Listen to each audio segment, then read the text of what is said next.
Teman-teman, coba bayangkan bagaimana sih perusahaan raksasa seperti Indofood yang produknya hampir kita temui di setiap minimarket di Indonesia, bahkan di internasional. Bisa tetap efisien, terintegrasi, dan siap mengambil keputusan di tengah ribuan transaksi tiap harinya. Jawabannya ada di sistem ERP yang mereka terapkan. Hari ini, saya dan tim, yaitu Azaria, Farisha, dan juga Daniel, akan mengajak teman-teman bagaimana sih Indofood memanfaatkan ERP mereka, bukan hanya sebagai alat, melainkan sebagai akal digital untuk menggerakkan bisnis mereka, mulai dari keuangan sampai dengan kemitraan yang mereka miliki.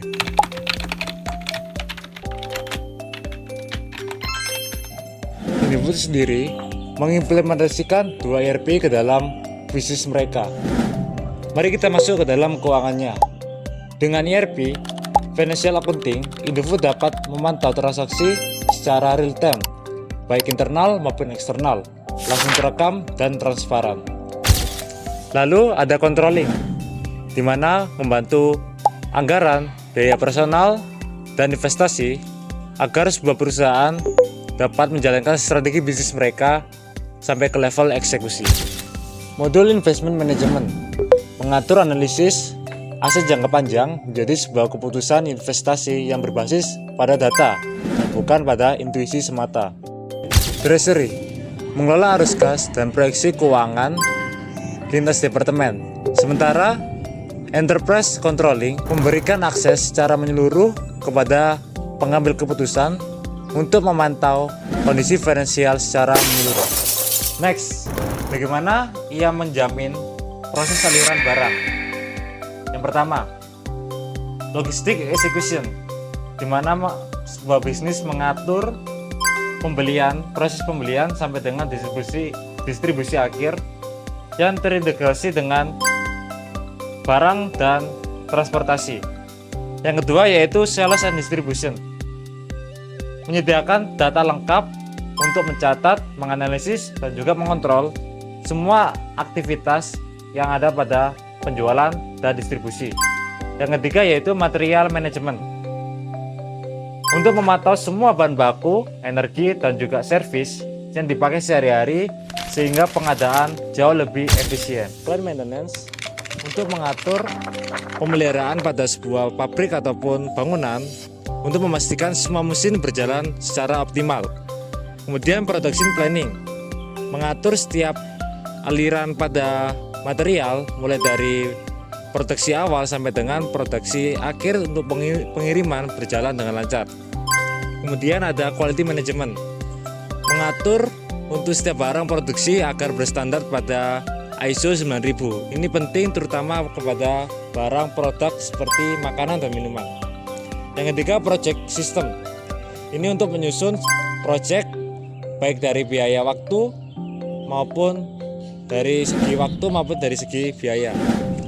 Customer service, memastikan layanan Purna berjalan lancar, termasuk perbaikan sampai dengan klaim garansi. Semua modul ini berintegrasi sehingga pemasok pada Indofood berjalan secara efisien dari ujung ke ujung.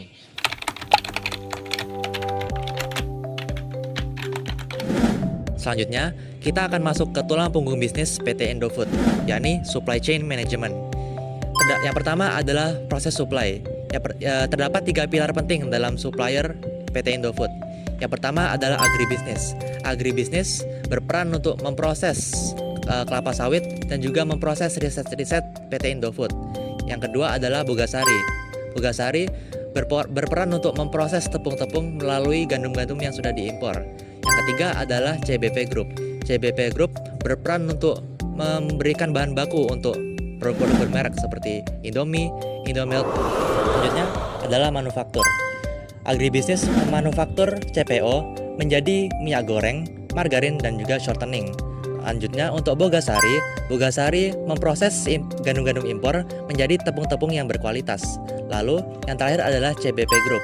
CBP Group memproduksi barang-barang yang sudah siap jadi seperti mie instan, susu, dan juga bumbu siap saji.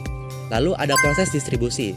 Setelah barang-barang siap untuk didistribusikan, maka PT Indofood akan mengirimkan truk-truk armadanya dan juga kapal milik Ultramax. Lalu produk akan disimpan di dalam gudang, yaitu di Jawa, Kalimantan, Sulawesi, dan juga Papua yang nantinya akan didistribusikan di seluruh Nusantara. Yang terakhir adalah proses retailing. PT Indofood dapat mencakup seluruh konsumen Indonesia melalui supermarket, UMKM bermitraan, dan juga warung tradisional, hingga bisa mengekspor hingga 60 negara.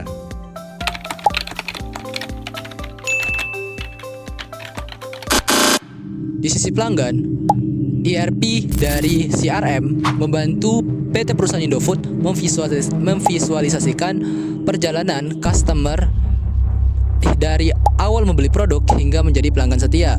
Ada 5 proses yang telah divisualisasikan oleh ERP ini, bagaimana pelanggan itu membeli produk mereka hingga menjadi pelanggan setia.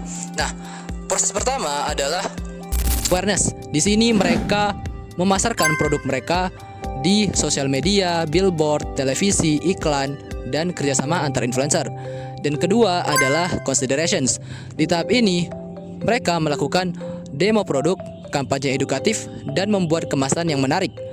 Yang ketiga adalah purchase. Di sini, mereka telah menyediakan berbagai produk mereka di outlet yang bermacam seperti supermarket, warung, dan minimarket. Yang keempat adalah redemptions. Di sini mereka melakukan variasi baru dari rasanya hingga menyesuaikan rasanya dengan daerah sekitar. Yang kelima adalah advocacy. Di sini mereka memanfaatkan komunitas untuk membuat konten-konten dari produk mereka. Indofood juga bekerjasama dengan banyak mitra penting, mulai dari distributor global seperti Shanghai Resource untuk pasar Tiongkok, mitra food service seperti KFC Indonesia, pemasok untuk bahan roti seperti Sari Roti, hingga teknologi kemasan dari Jepang yaitu Ringo, konsultan pertanian dan staffing, perusahaan asuransi, hingga koperasi petani plasma. Semua kemitraan ini dikelola dalam satu sistem terpadu yaitu ERP PRM. Yang terakhir dan tak kalah penting adalah bagaimana Indofood manfaatkan data. Mereka punya basis pengetahuan produk lengkap dari mie instan, susu, snack, hingga produk agribisnis dan bogasari. Semua ini dimungkinkan karena penggunaan alat BI seperti SAP BW, HANA, Business Object, dan Tableau, dan Power BI untuk visualisasi dan analitik lanjutan. Itu tadi adalah gambaran lengkap bagaimana Indofood memanfaatkan ERP untuk menggerakkan seluruh ekosistem bisnisnya, dari keuangan, logistik, hingga pengalaman pelanggan. Semuanya terintegrasi dalam satu sistem. Jika kamu merasa video ini bermanfaat, jangan lupa klik like, subscribe, dan aktifkan lonceng notifikasinya. Sampai jumpa di video berikutnya. Dadah. Customer service. Mulai dari perbaikan sampai dengan customer service. Memastikan layanan pernah. Customer service. Memastikan layanan pernah. Lancar.